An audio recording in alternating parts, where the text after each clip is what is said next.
of time that it's Schrodinger's live stream, where we don't know if it's live or dead. And so I just tell people to kind of say, anything they want during that time, and it's not considered, it's non-binding.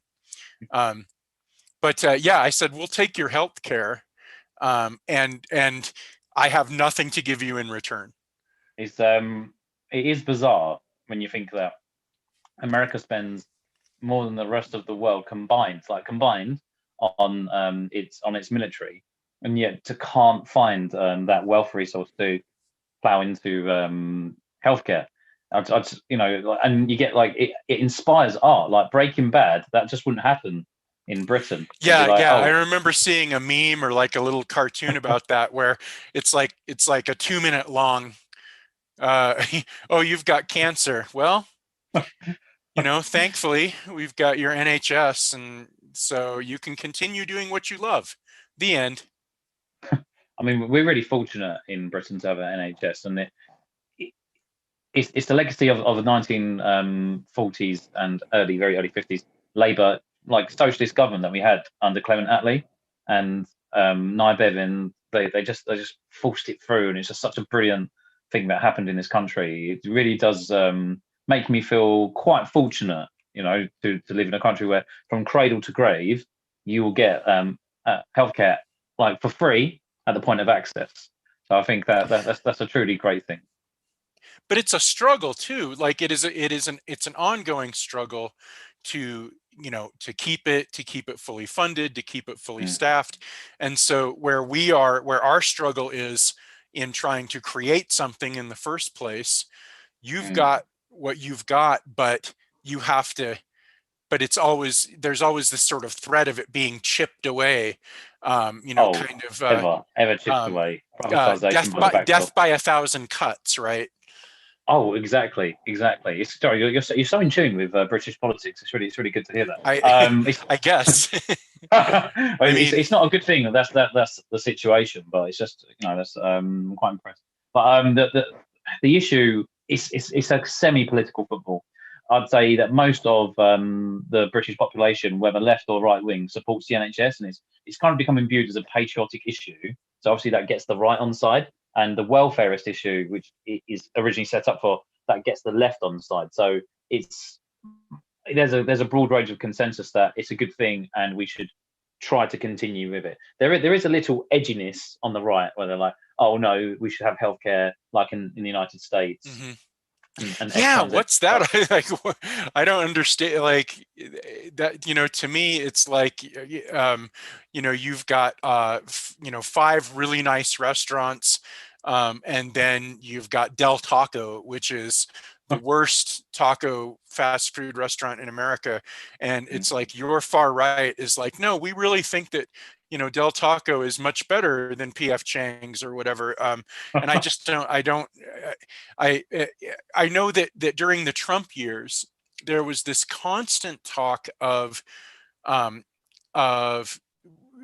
Trump kind of wanting this far right government to go get in the UK so that they could privatize the NHS, and that and then American companies and American investors could make a bunch of money doing it. And it sounded very kind of Rube Goldberg. It was very, kind of like I couldn't trace the logic of it. But what it sounded like was that Trump thought that he could get his Tory friends in the UK to privatize a bunch of shit so that he could get in on it.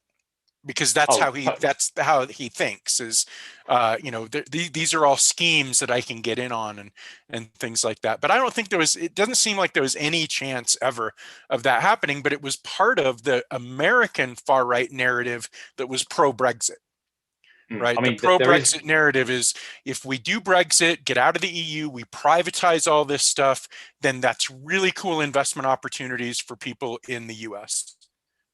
It's a deep worry. It was a deep worry because when Trump came to the UK, he was asked the question, would the NHS be up for negotiation? He said it's all up for negotiation. And the left in the UK went, no, we don't, we're not going to sell off this family silver.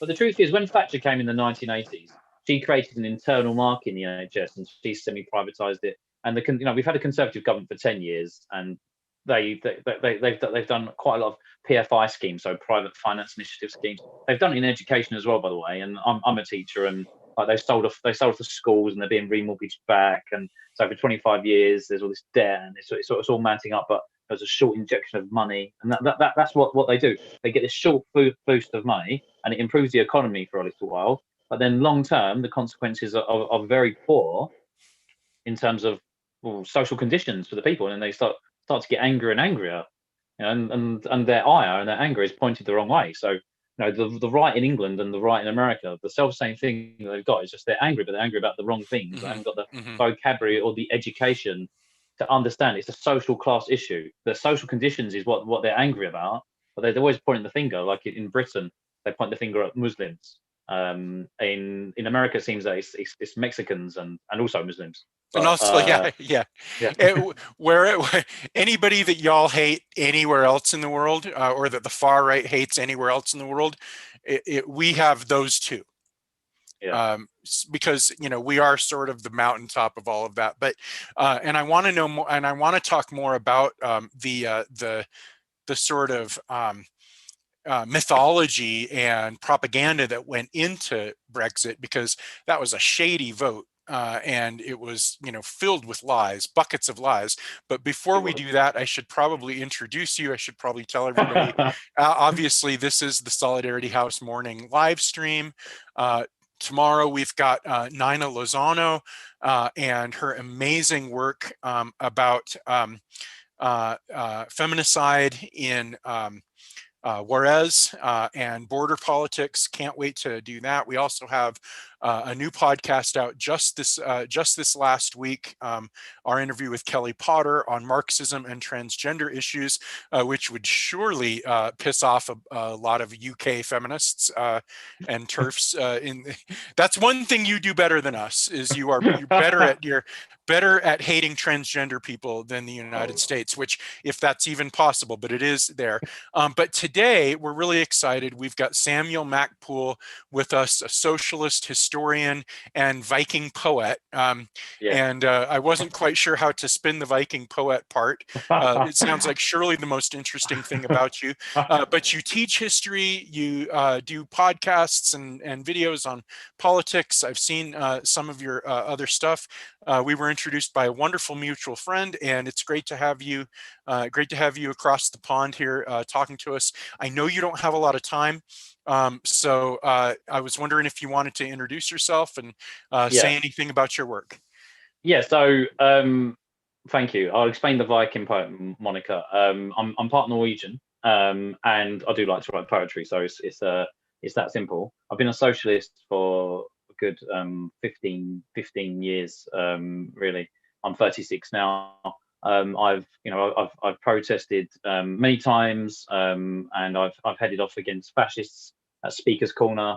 I was surrounded by the English Defence League, who are an anti-Islamic front, and they tried to threaten me and bully a Palestinian woman. I've got a long history of being on the left. I'm wearing a very lovely T-shirt today, which is SB Vitebsk, which you can recognise the red wedge here, I'm sure. So I'm very proud to be on the left. Very nice. I've also campaigned for LGBT rights since I was 18. So I think I've just got a good history. I'm proud of being a progressive. I think we should take great pride in these moral values, which are improving society, like empirically improving society. So that's basically who I am. Thank you. And I'm deeply honoured to be here today. It really made me happy when I was invited to do this show. Well, it's great to have you. Our goal is really to amplify left voices all over the world, and your presence is really helping us increase our bandwidth all the way over to the UK. I was there in 2019. I was also there in 2018. 2019, I actually was went on to Jersey for an environmental law conference there. 2018 was total tourism. I stayed with a wonderful friend I have in Leeds. We went all the way up to Edinburgh, went down the eastern coast. castles and lots of fish and lots of beer. And I can't wait to get back and hopefully want to bring my kids this time. It's just you have a wonderful country, and it's been trashed in many ways by unfairly in many ways, I think, because of the events of the last 5 years. And I wanted to talk about that and talk about the parallels, because 2015 is where things really start to intensify on both sides of the proverbial pond. We have this in 2015 here. We have this really intense far-right movement start to grow that culminates in the presidency of Donald Trump. But a few months before that election, where no one thought that Trump was going to win, something happened in your country that most of the experts, kind of most of the sort of bourgeois experts and liberals, kind of said, well, this is not going to happen. Surely Britain would not vote to leave the EU. And I remember the night we're watching those results come in. And what was that like?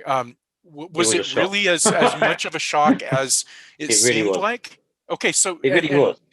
So people really thought it was going to go the other way, and Totally. also the referendum was sketchy.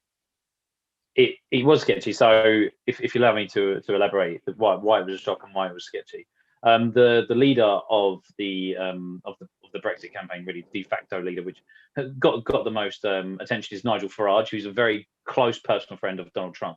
They're ideological twins, just one's American and one's British. So Nigel Farage is the key Eurosceptic in the UK, and he's very, very popular and very, very hated at the same time. So he's basically a Donald Trump figure. Is the best way of putting him. But he said, we've lost it on the night. He said, we have not won this. We've marginally lost it.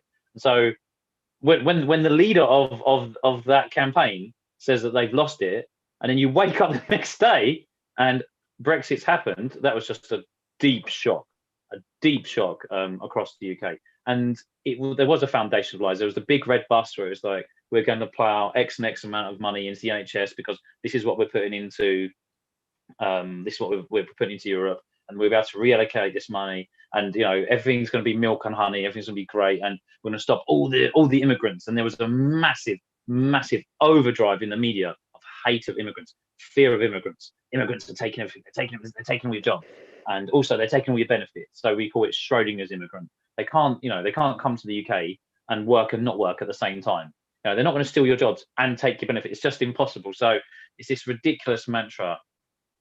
And one thing about this is that it's the voice of the unheard. There's a north-south divide in the UK, and the north has long felt that it's been ignored, and south is more affluent and richer. And the debate was cast by Nigel Farage as like the poor who are going to vote for Brexit, and London elites, the bourgeois London elites, and their ridiculous lefty ways is basically how he cast the dice. So that he whipped up this national hysteria. He painted everyone who was going to vote to remain as unpatriotic, as bourgeois, as arrogant and as sneering. And he did a very good job in securing his vote, but he just did it in the most hideous and malevolent ways. And he was successful. It was a great shock to us all. And so after that, there was almost this, even among pro-Brexit people, there was almost it's the old joke about you can teach your dog to not chase cars, because what are they going to do if they actually catch the car? And it seems like your dogs caught the car and didn't know what to do. Oh, there was they were just like, what? Because everyone thought that they were going to lose. Okay, so no one had planned for the victory. It was like it's hard to find an apt comparison actually that works. But I think the Trump victory, I don't think they thought they were going to win. And so I think that they stumbled through that in a lot of ways too. But I mean, that's what, sort of what that reminds me of. But I mean, it was, but I mean, on the other hand, it didn't seem like Labor was able to capitalize No, on it no. either. So it was a real mess, huh? I mean, we've been. It's quite unlucky, really, because I was a massive Jeremy Corbyn fan. He did quite well in the 2017 election, but in 2019 he got trounced, and it was on the issue of Brexit. This Overton window that people can only focus on one issue for a certain amount of time. So essentially, the Brexit vote happened, but because no one had predicted that victory, it's like the Brexit divorce it's really complex. Like we've been in the European Union, or the EEC as we originally entered it as, and we've been in that European entity for since the 1970s. So to extract yourself from it was legally complicated, it's economically complicated, it's culturally complicated. It required a great deal of negotiation between the European Union and the Parliament in Britain. And you've got different leaders. So Theresa May failed to do it. She couldn't negotiate tough enough. So it was extremely complex. And so the British public, like, we voted for this, we demand Brexit. It was the biggest democratic voices ever. So it created a lot. It's created a lot of chaos, and it's been an economic disaster. And the conservative mantra in the UK is, what we do, we're just going to deregulate. So I'm really scared about the union laws and the labour laws and health and safety. What's going to happen if they deregulate and want to make a cheap buck? Then what's going to happen to the UK workforce? All these labour rights, which have been so hard fought for, are they just going to be erased? What's going to happen? I'm genuinely afraid. Genuinely afraid. Mm-hmm.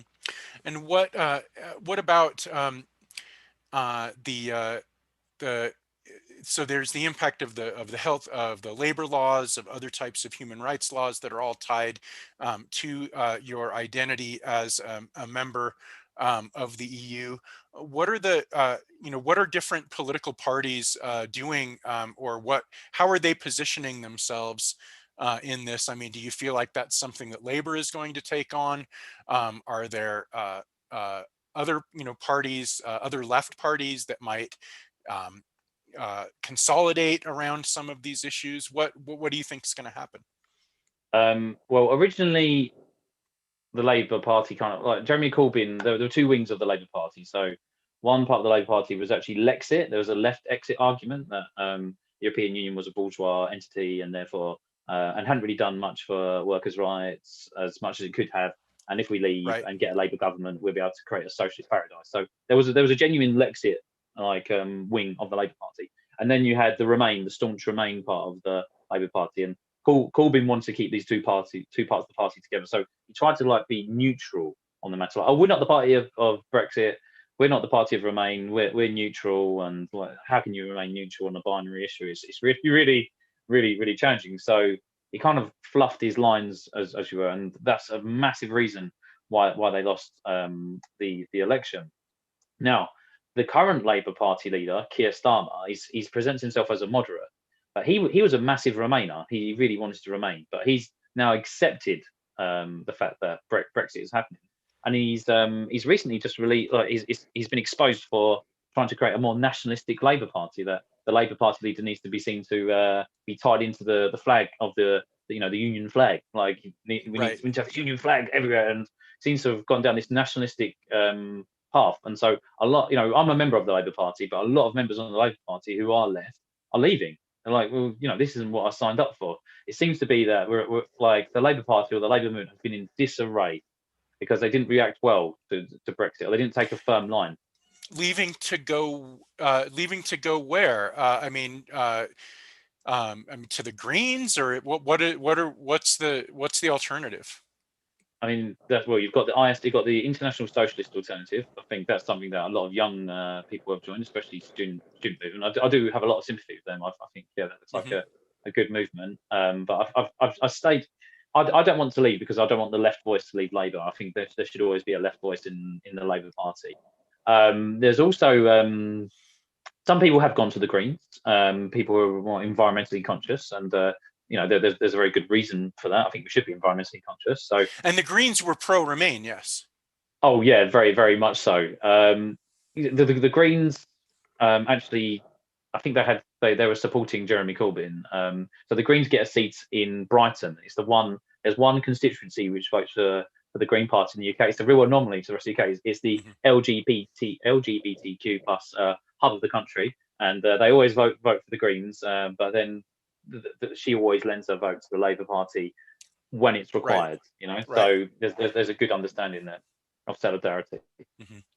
But are there some? But there maybe are some smaller socialist parties that people might end up in. You've got the Socialist Worker Party, which is a Trotskyite party, and then you've got the Communist Party of Great Britain, which are tankies. So which are. I mean, are these viable landing points for people in terms of doing not just revolutionary politics, but also, like running for seats or, having any kind of influence in government? I mean, it sounds like if you leave Labor, you keep your integrity politically, but you don't get much else out of it in terms of your ability to engage at least parliamentary politics. This is the great issue, which I know is in America. I know you have a two-party system. In Britain, essentially, we have a two-party system. There's another bourgeois party in the middle called the Liberals, and they were very, very staunch Remainers. And they tried to attract a lot of seats away from the Labour Party because they said on too far left. But in answer to your question, is there any viability? There's no real electoral viability outside of we're either going to have a Conservative government or we're going to have a Labour government. And that's the binary which we live in because of the electoral system. It's too fixed. It's too set in stone. It's very hard to bypass because we have a first past the post simple plurality electoral system. And I know you have the electoral college in America. And it just makes it so challenging for third parties to get. Yeah. The parallels are very interesting because some of the details are different, but it still distills everything into this very binaristic system. Of course, you've got as you said, the Liberal Democrats, which complicates it even further. I mean, I think in some ways you make it even harder, or the presence of the Liberals make it even harder for people to coalesce around like a strong left kind of party. And so the fact that the Labor Party is even being able, because here, that's all the Democrat. That's all supposed to be in the realm of the Democrats. So liberals plus Labor would be our Democratic Party, and we still can't seem to get the things done that even reflect the will of the majority. So for example, here we've got a majority supports single payer, Medicare for all kind of, healthcare system similar to Canada's system, where you still have private health care provided, but the insurance is all run would all be run by the government, and everyone would be enrolled. So a majority of Americans support that, but because of the Electoral College and because of how votes are apportioned here based on geography rather than population, then that's what is stopping us. It seems like what's stopping you, or what the complicating factor right now, is that you've got a Labor Party leadership who is moving towards the center, but you have a huge chunk of Labor Party rank and file who are not in the center; they're on the left. Is that accurate?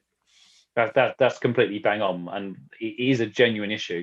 Keir Starmer is definitely taking the party down a more moderate line, and there's been a lot of infighting in the Labour Party about this between the moderates and or the centrists and the left of the party. So it's a direction which many people didn't want to go in, but it seemed the shameful thing about. I mean, I think England's just too conservative, and we have another issue on top of this. Sorry. We've got Scotland, which is now becoming ever more secessionist, and so they used to vote Labour. It used to be a Labour used to be a real red stronghold, Labour stronghold, and now they're voting for the Scottish Nationalist Party, which means that the Labour Party gets even fewer seats.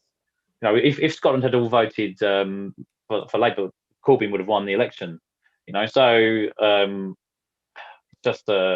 it's a great shame that from a leftist point of view, shall we say, that that Scotland wants to secede. But if Scotland wants to secede, then they've got self-determination right to do that. And if they want to have another referendum, then more power to them. Sure. I want to keep talking about this, but I know we had sort of promised folks a little bit of analysis of Brexit, and I want to ask you to talk a little more about some of the cultural and kind of some of the sort of bad arguments that people latched onto that that stirred up public sentiment against the EU in Britain. And I know that's been a long time coming, but how would you encapsulate some of those main kind of prejudices and fears and other kinds of mythology that people bought into? I mean, the first thing is that immigration would be stopped. We're going to stop immigration, and to build a successful economy, you can't. Capitalism doesn't work that way. So that's the first myth. And then it said, well, actually, kind of down the line, we can't stop immigration, but we can get we can get immigrants from ex-Commonwealth, i.e. Empire countries to come in, and that would be greatly patriotic. So that's the new narrative on that. But I don't think what the public was told and how that's transpired has, I wouldn't want that to transpire anyway. I wouldn't want immigration to stop this country. It's such a wonderful thing. I benefit immensely from it living in London. It's just wonderful, like all the cuisine, all the culture, just brilliant. So the first thing was on immigration. The second thing was that Britain would be able to do free trade deals all over the world, and the money would come into Britain, and that hasn't manifested yet. I mean, we're still waiting to see what happens with these trade deals. And now we're going down this path. Of course, I want them to be successful. Otherwise, the social conditions for the proletariat here are going to be awful. So I don't want this country to come to harm, because these are my comrades that are living here. Another argument that was presented, the NHS one, that we'd be able to rebalance economics into the NHS. It was just a pack of lies. Like, it's like not a word of it has come into fruition. Oh, and another thing, sorry, about Germany, that Germany would never do a bad trade deal with Britain, because we buy more German cars than any other economy in Europe. Germany was willing to cut off its nose to spite its face. I think Mm-hmm. Germany, as one of the most powerful countries within the European Union, they don't want that European Union to break up. So that they are willing to put their own economy at risk to preserve the European Union. And I think that really surprised the right. I think the right thought, well, the Germans would be capitalists first, but actually no, they believed in the Euro project with more passion than anyone in this country certainly believed. So that's the kind of mythologies that were taught. So nothing really has come into being as the Brexiteers have said it would, and it just seems to be like there's not much positive press at all. Oh, and fisheries. Oh, we'll have fish again. Right. Sorry. I would not have thought fisheries were that central to any country's politics until I actually visited the UK, and realized that that's pretty much like guns are here, right? Like, if you like anything that messes up the fisheries industry in the UK is very much like anything that messes up the guns and ammunition industry here, because we actually eat guns and ammunition here. So I think that there are genuine reasons for this. We had like the Cod Wars, like with Greek sailors overfishing the sea around. We're an island, and so obviously we're famous for our fish and chips, etc. And it seems to be part of the national identity. So I think that I think that people that work in the fishing industry have some genuine gripes about sailors from other countries like overfishing around these seas. So I think there is a genuine argument there, but I just think it's been overplayed to dominate a narrative. With it doesn't constitute enough of the national economy to get the headlines that I think that it has been. But I'm not a fisherman, and if there is someone who's a fisherman and they're very working class and their livelihood is being impacted by it, I've got an immense amount of sympathy with them. I'm not looking down at them, or I wouldn't want to make light No, of but the what they're going through. solution to all of these things is more solidarity, not less. And I think that's the thing. Like, we like for the United States, the big challenge is: are we going to transition away from fossil fuels? Are we going to move towards a sustainable, energy economy? And of course, you have the far right kind of riling everybody up about, well, all these workers are going to lose their jobs in the transition, and this is going to impoverish all these communities, and we won't be able to pay for schools and all this because we're moving away from this. And it's like, but the solution is more solidarity. The solution is more socialism.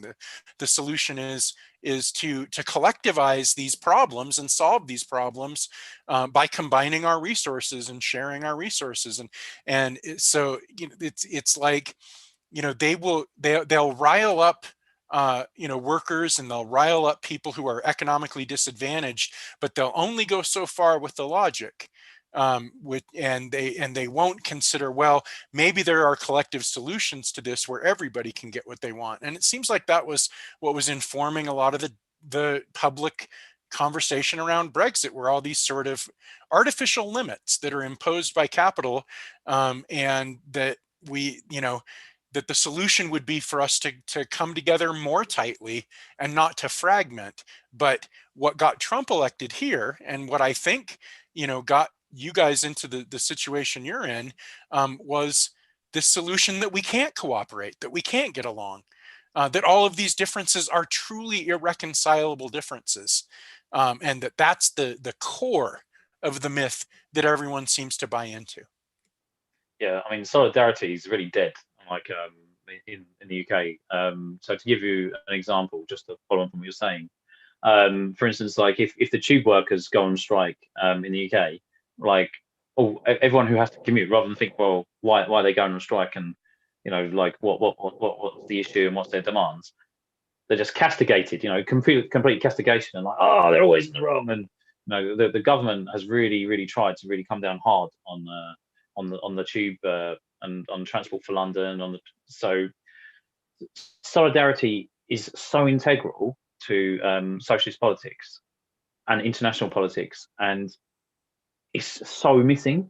And I think it really irritates me because when I see people go on strike, I'm always supportive. I'm like, I'm honking my horn. I'm like, yeah, solidarity, brother. I really love it when people go on strike. I had a British gas engineer come around my house and fix my boiler. He said, if this was next week, I wouldn't be here. I'd be on strike. And I was like, brilliant! You're going on strike. That's so good. Like, well done. Because you've got it's the one thing that we have. It's the one thing that we have that enables us to negotiate with capitalists. And capitalists have the whip hand like 99% of the time.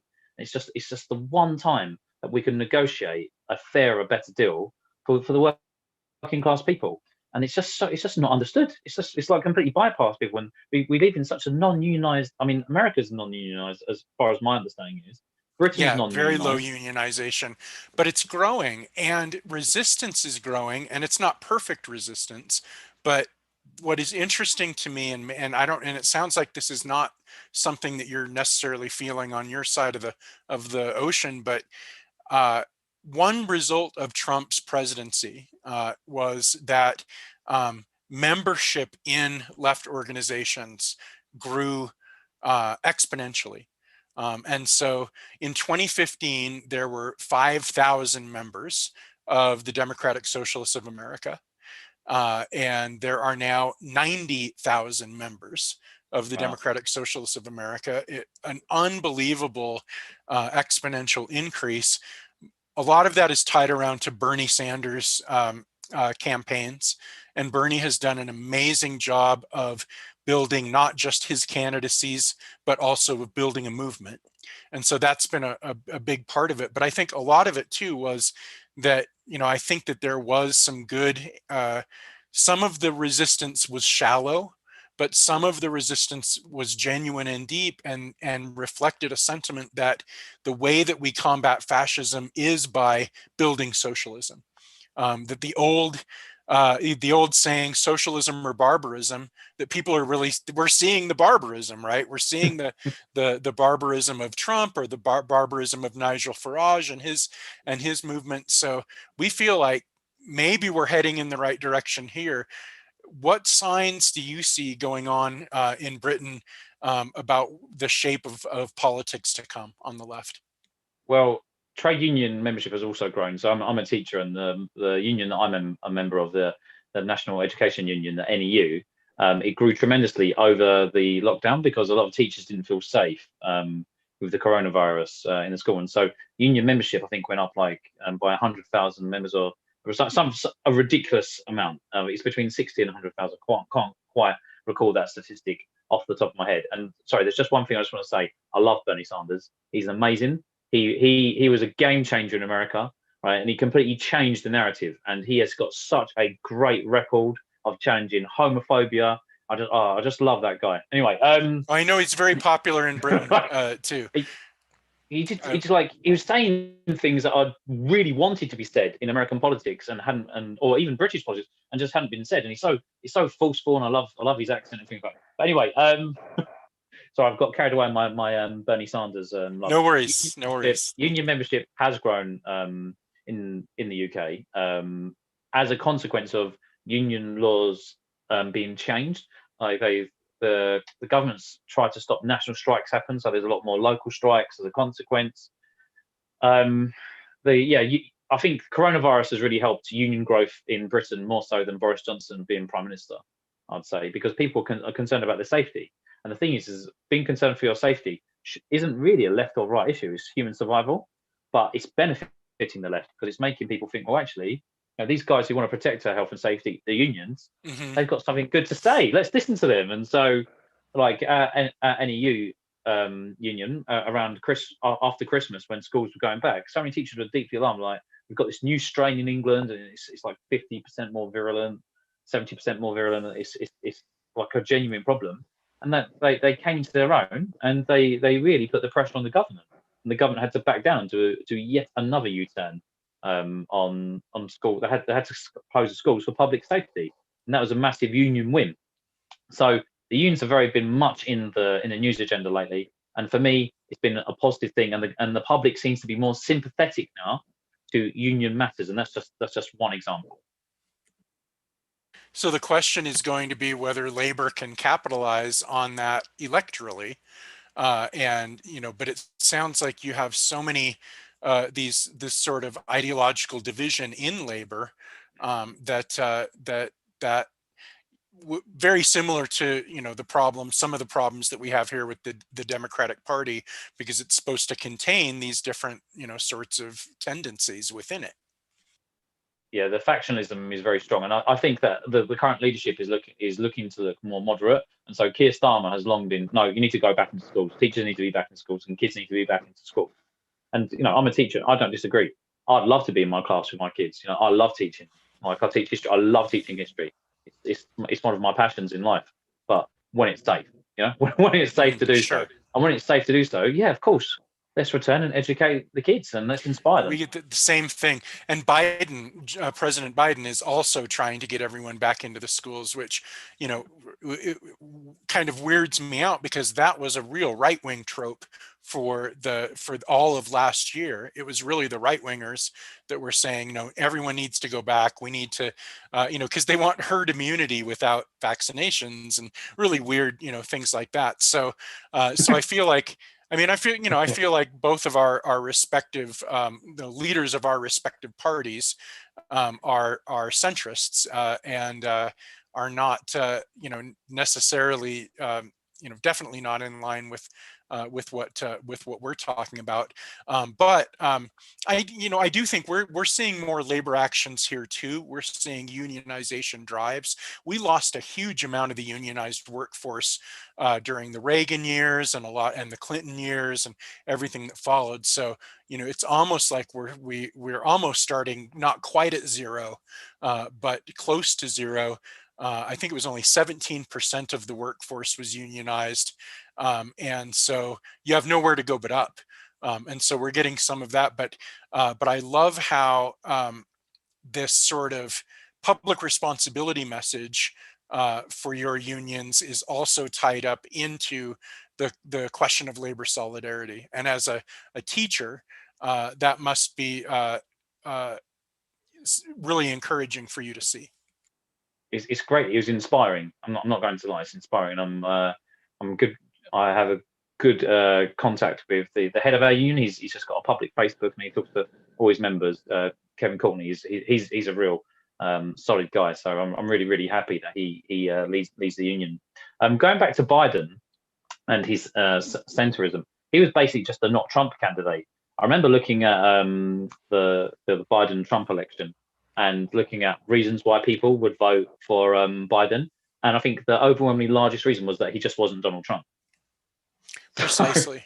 Absolutely. And he's done a few things that have been notable and have mollified or encouraged the progressive wing of the party, not nearly as much as people like me and us DSA folks would like to see, not even close. In fact, DSA didn't endorse, after Bernie lost in the primary, DSA did not endorse Biden in the general election. That's how far removed socialist folks, the socialist left here, feels that, I mean, Biden's sort of a continuation of Obama and Clinton, who, sort of had progressive rhetoric, but that most of their policies were pretty much straight down the middle kind of Third policies, way. and very neoliberal. Third way.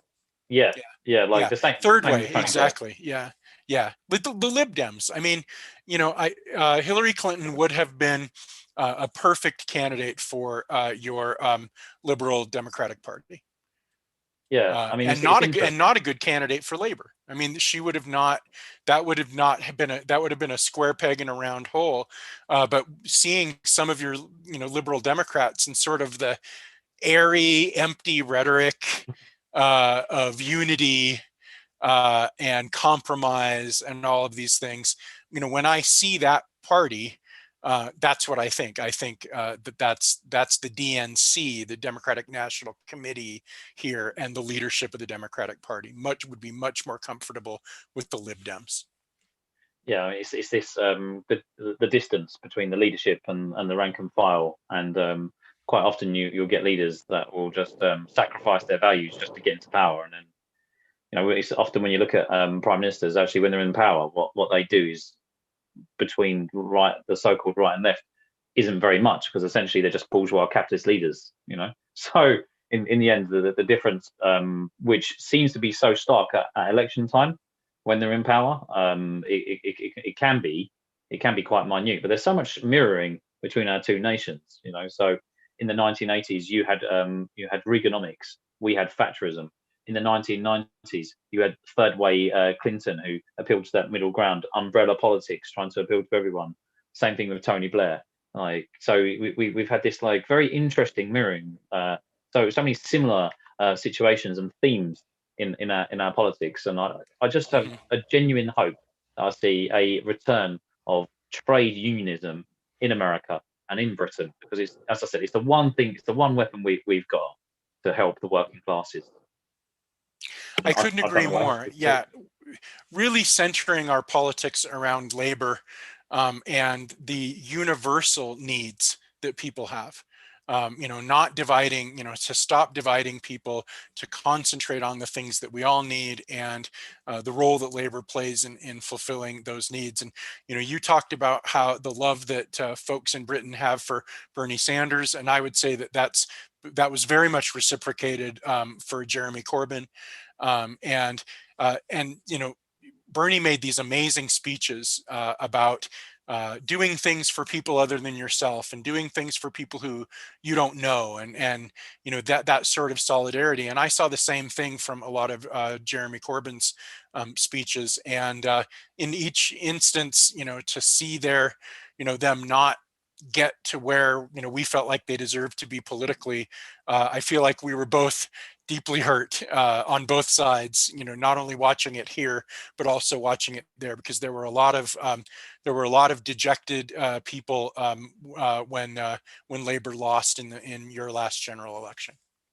I couldn't sleep the night we lost. I'll be honest. But it's because he faced such a hostile media, like that bourgeois, capitalist right wing media, which is 75% of the British media.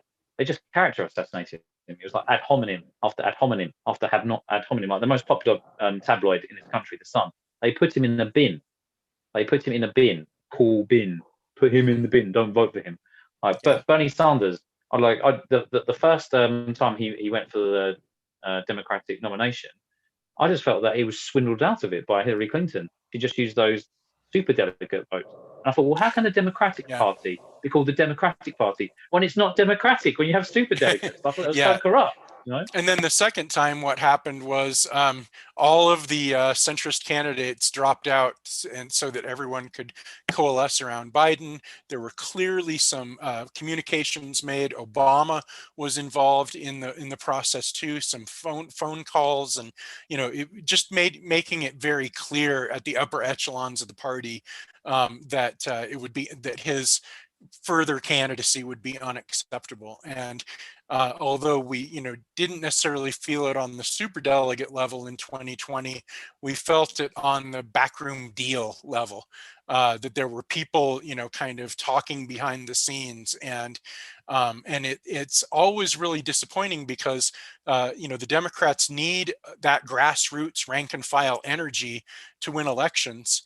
And the complaint is that they use that, and then once they've won an election, then they sweep all that under the rug, and that those values and that energy goes away. And it's like that's a lot of energy. You could do a lot of good things with that energy if you harnessed it, and steered it towards really making a difference. Well, it's a classic thing after an election. Unity. Unity. Let me sacrifice all those passionate people's values for unity, because there's so much unity at the moment between the right and the left. I mean, these culture wars have been huge, and they've been extremely absorbing. So it is extremely disappointing to see that happening in the United States.